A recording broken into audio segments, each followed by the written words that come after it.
Welcome everybody for another video. Today we got a boss rush, top 5 free-to-play units. So let's start and stop the yiddy yeah.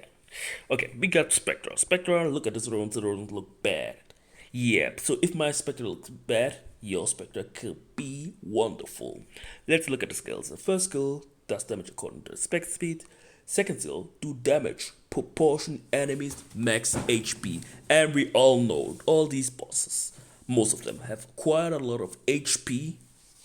And with this skill, you're going to do a lot of damage. So once you have a defense breaker and you have decent crit rate and crit damage, crit rate is mostly important. But if you're end game player, you have also decent crit damage, then you're going to do quite a lot of damage with your Spectra.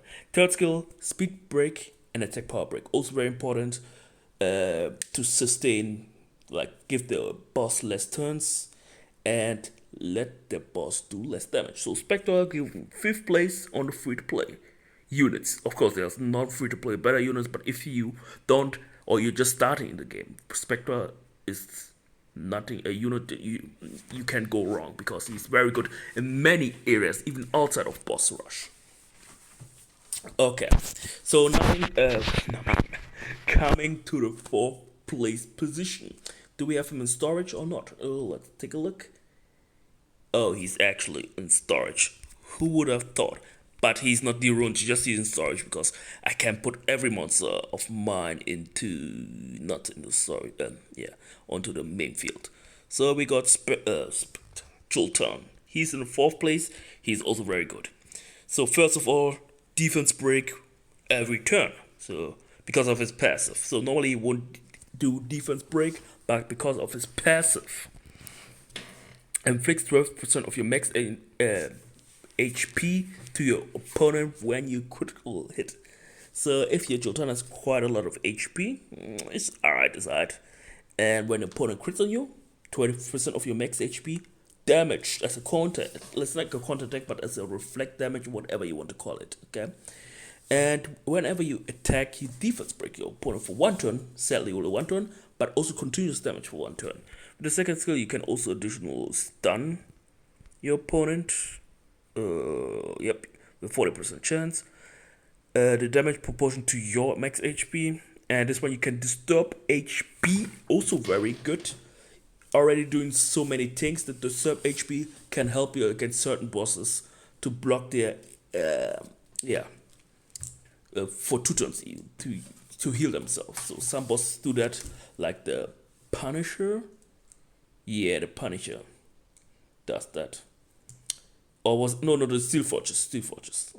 Yeah, Steel Fortress. It was the Steel Fortress boss. But there you need also some other stuff. But Jolton is a very decent monster. He's not a DPS, he's more a tank unit that do some debuffs. Yeah. On the 3rd position, we got Veromos. So with all these 5 units, you can build a team. You need a DPS unit just to make. I'm just saying these are the top 5 with the most versatility. But all these 5 together, feel like there's a lacking of DPS. You can have 4 of these and a DPS unit. Maybe, yeah. So we got on 3rd position Veromos. Veromos, good against giants, good against dragons.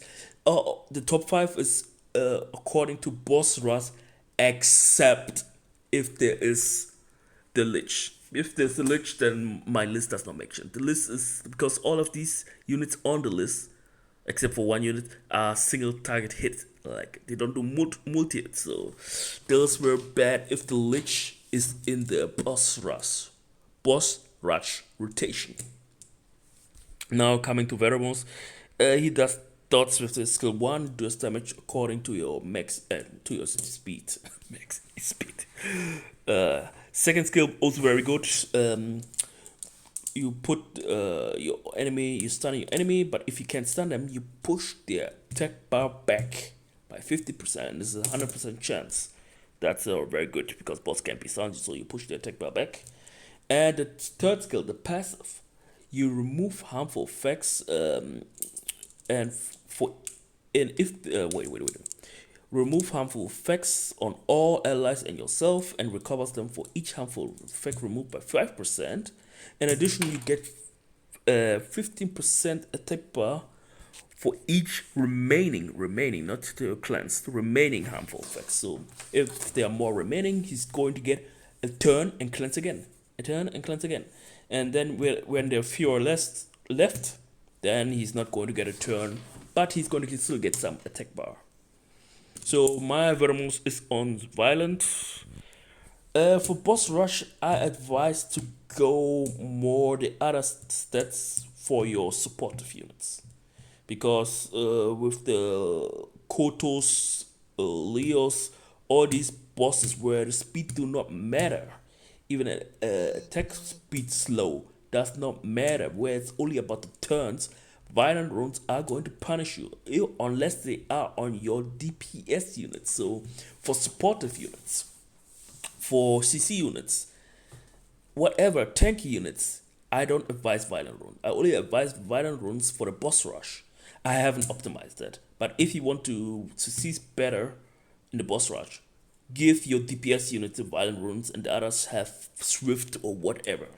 If you want to get higher in the boss rush, to get the 3 extra mystical scroll, or maybe just for the ranking, the 3 mystical scrolls could be an extra better ranking. Then that's also very, very good advice. I don't have that yet, but if I did, I could exceed some certain stages better, because sometimes my Riley procs and I'm like, oh no, Riley, please don't proc. Don't proc, and she procs, and then the more boss freezes us, or whatever the other unit couldn't get out of the freeze, etc. etc. Okay. Next, oh yeah, that's good. Vermos is very good. Nothing much to say. Now on the second position, we got Lauren. Lauren, look at her accuracy. She needs to land her defense break. She pushes back almost every boss. Why I say almost every boss? Like I mentioned, some bosses out there, they don't care. Like the labyrinth bosses. All of these, they're like, you can't push me back. The turns are fixed. You're gonna get your, I don't think, 6-7 turns. Then I'm going to go. So yeah. Or if you have those dimensional whole bosses, these are like, you can push me back, but for each attack I'm going to get faster. Push me back, I'm going to get faster. Yeah. Yeah, and this is the only one. Maybe you can use her with the against the Lich, because she has multi-hit. Attacks 3 projectiles, already 3 attacks, and puts attack speed slow for 2 turns. Attacks twice, put heal block for 2 turns, and remove beneficial effects with 60% chance, also very good against the dragon. And her passive, with each attack you're going to have a defense break for 1 turn with a 70% chance, and reduce the attack power by 20% with each attack. That's 100% chance.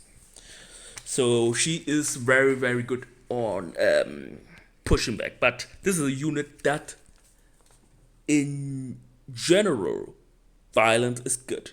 But according to the boss rush mechanics, she needs to be on swift. Because when she gets 2 turns in Leo's turn, or against Kotos, or any of these labyrinth bosses, like, she just saw a turn of a DPS who could move, because some of my DPS are slower than the supportive units, because they need to do the damage to kill the stuff. So if I want to optimize, am I failing? And if I want the 3 mystical scrolls, then I need to change my Lauren. Okay, but I won't. It's just for ranking and 3 mystical scrolls. If it's RTA, I would have done it, but it's not RTA. Okay, so for the first place, you can already guess, you've seen her in a lot of my videos. I sometimes use her sister, but for the free-to-play, it's Riley. And look at her, she has these artifacts. They look garbage. Okay, but she's working, because look at the stats. They are decent resistance, decent speed, but for RTA this won't be. But we are not RTA, we're talking about boss rush. Um, defense art accuracy she doesn't need, so she doesn't need at all accuracy. So these are her skills. Uh, she's even not max skill yet. Mm. But this is only for okay additional recovery. So recovers by 15% of the lowest when you use that skill. This gives immunity for one turn. This gives removes one harmful effect. Then heal 30% and give attack power buff for 2 turns. And this one gives immunity and attack power buff. I think attack power buff for 2 turns and immunity for 1 turn. And this is a fourth skill that is not set by cooldowns. It's just about when you get 3 turns or when the opponent attacks you, and a combination of that. When the opponent attacks you twice and you got a turn, and then you got it at the next turn. So yeah, she gets totems, and these totems stacked by getting a turn or getting attacked. That's the proper explanation. Riley is there as a cleanser, as a healer, as a tech power buffer, immunity giver. Yeah, so she is the healer in the team. So if you have a proper team, you could go with Riley's single heal. She has some immunity. It's just 1 turn, but it is what it is.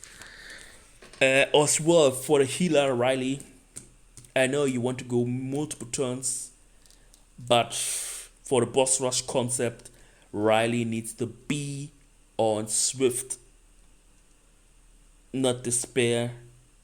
Maybe you can also go triple endure for her to endure stuff, but this build is not optimal.